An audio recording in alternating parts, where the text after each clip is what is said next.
Bang ini mau chạy kẹp chị cắm để khang cà pốt bay đập mũi bay chuồn dùng srut đáy rồi làng trong si chọn tipi ruột tiêm cho phong tipi ruột chậm dùng chập đam điệp ật vô tại một con bàแต่นี่เห็นสำหรับอย่างเรื่องในซาผมซาหนังวีซาเปลี่ยนไปให้ยังสำหรับฟือเอาฉับหายจูนติจุนโอ้ก็จับใบจังใบสำเร็จฉับได้ป่ะจังยังก็ชี้ยืมฟือเอาปีละตะพิบบางคนเคยผมไปกับประมวยไปจวนไอ้นี่คือสพิบจุ่มเป็นสะอาดบางคนทางเขายังหนุ่มรักลังมันสะอาดป่ะอะไรยืมมามือการทานนั้นให้หยุดน้องยืมสบายแน่นอนใส่ยังใช้กางเงียบมาปั๊บตัวเป็นป่ะจะมือขันขนมติ๊ก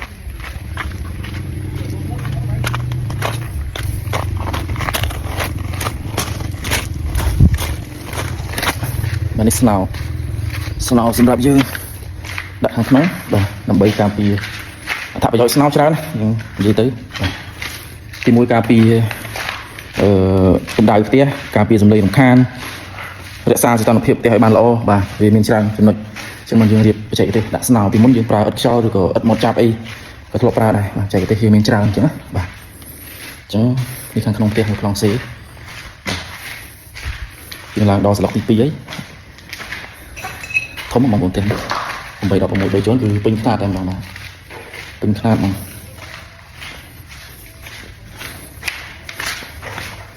បាទអញ្ចឹងបងប្អូនសម្រាប់បងប្អូនត្រូវការប្រឹក្សាយោបល់ពាក់ព័ន្ធនឹងការសាងសង់ផ្ទះថ្មីឬក៏ការផ្ទះកសិកម្មអីបងប្អូនអាចសិក្សាបានហើយបងប្អូនមើលទៅហើយបងប្អូនឃើញអញ្ចឹងផ្ទះយើងខ្ពស់កម្ពស់រហូតដល់មួយជាន់3 ម៉ែត្រកន្លះហើយចំពោះធ្នឹមគឺយើងពិចធ្នឹម2ជាន់បងប្អូននេះ1 2ណាធ្នឹម2ជាន់ដើម្បីធ្វើយ៉ាងណាឲ្យចំណងយើងរឹងមាំល្អហើយវាត្រេះខ្ពស់វាងាយស្រួលសម្រាប់សត្វហោះហើយវារក្សាសីតុណ្ហភាពបានល្អហើយវាមានអត្ថប្រយោជន៍ច្រើនផ្ទះទៀតធ្វើជោគជ័យដូចគ្នាគ្រាន់ថាភាពតាក់ទាញវាខុសគ្នាហើយបញ្ហាមួយចំនួនមានផ្សេងទៀតអញ្ចឹងណាបាទអញ្ចឹងមិនយើងសម្រាប់ចិត្តផ្ទះយើងយ៉ាងតិចក៏3 ម៉ែត្រទៅ 3 ម៉ែត្រកន្លះដែរហើយទៅតាមតំបន់យើងប្រែប្រួលទៅតាមតំបន់អញ្ចឹងណាតំបន់ខ្លះយើងសង់ទាបដែរយើងអត់សង់ខ្ពស់ទេនៅវីដេអូនោះមានតែប៉ុណ្្នឹងបងប្អូនបាទជួបគ្នានៅវីដេអូក្រោយទៀតអរគុណបាយបាយ